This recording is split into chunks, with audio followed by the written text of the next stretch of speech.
আমার কলিজার টুকরা প্রিয় বোনেরা, রমজান মাসে যদি আপনাদের পিরিয়ড হয়ে যায়, নারীদের জন্য রোজাটা আর রাখা যায় না।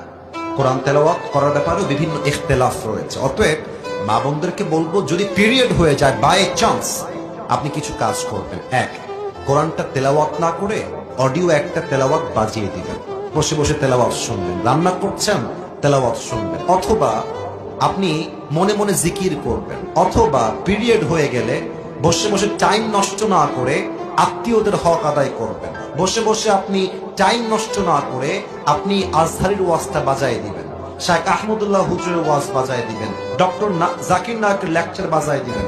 আপনি যত বাজাবেন প্রত্যেকটা মুহূর্তকে আপনার বরকত দ্বারা ভরপুর করে দিবে একজন, তিনি কে? আল্লাহ আমার প্রিয় মা বোনদেরকে কথাগুলো আমল করার তৌফিক দান করুক, আমাদেরকেও আমল করার তৌফিক দান করুক। পড়েন সবাই আমিন।